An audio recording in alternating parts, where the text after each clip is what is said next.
দেশের সবথেকে বড় এয়ারলাইন ইন্ডিগোর গত এক সপ্তাহে 2000-এরও বেশি ফ্লাইট ক্যান্সেল। লক্ষ লক্ষ যাত্রী এয়ারপোর্টে আটকা পড়ে আছে। কিন্তু আসল দোষ কার? আর দেশ জুড়ে ইন্ডিগোর এই বিশৃঙ্খলার ফলস্বরূপ কারোর বিয়ে, কারো ইন্টারভিউ, আবার কারো মেডিকেল এমার্জেন্সি সবকিছু থমকে গেছে। এটা কিন্তু দুটো একটা এয়ারপোর্টের সমস্যা না।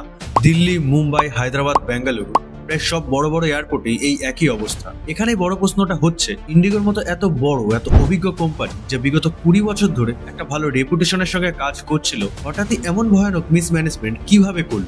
আসল সমস্যা শুরু হয় সরকারের নতুন ক্রিউ ডিউটি লিমিটেশন রুলস থেকে, যা 1 নভেম্বর 2025 থেকে কার্যকৃত হয়। আর এর ফলেই হয়তো ইন্ডিগো গভর্নমেন্টকে ব্ল্যাকমেল করতে এই সিচুয়েশনটি সৃষ্টি করলো। কারণটা আগে দেখলে বুঝতে পারবেন। এই নতুন নিয়ম অনুযায়ী পাইলট এবং ক্রিউর সাপ্তাহিক বিশ্রাম 36 ঘন্টা থেকে বাড়িয়ে 48 ঘন্টা করা হয়। দৈনিক উড়ানের সময় সর্বোচ্চ 8 ঘন্টা, আর নাইট ল্যান্ডিং এর সীমা কমিয়ে 6 থেকে মাত্র 2 করা হয়। এই নিয়মগুলো করা হয়েছিল পাইলটের স্বাস্থ্য ও যাত্রীদের নিরাপত্তা নিশ্চিত করার জন্য। আর এর মানে আগের মতোই ফ্লাইট চালাতে চাইলে এয়ারলাইনগুলোকে আরো বেশি পাইলট ও ক্রু মেম্বারদের প্রয়োজন। এই কারণে সব এয়ারলাইনকে 18 মাসের সময় দেওয়া হয়েছিল নতুন পাইলট ও নতুন ক্রু নিয়োগ করবার জন্য। দেশের আর বাদবাকি এয়ারলাইনগুলি প্রস্তুতি শুরু করে দিলেও ইন্ডিগো ঠিকমতো হায়ারিং করেনি। ফলে শুরু হয় এই ভয়ানক পাইলট শর্টেজ, আর সেখান থেকে শুরু হলো মিসম্যানেজমেন্ট। আর সেই মিসম্যানেজমেন্ট থেকেই পুরো সিস্টেম চেইন রিঅ্যাকশনের মতো ভেঙে পড়তে লাগলো। আমার মতে যাত্রীদের ভোগান্তি যতটা সরকারের নতুন নিয়মের জন্য, তার থেকে অনেক বেশি দায়ী ইন্ডিগোর পরিকল্পনা ও হায়ারিং ব্যর্থতার।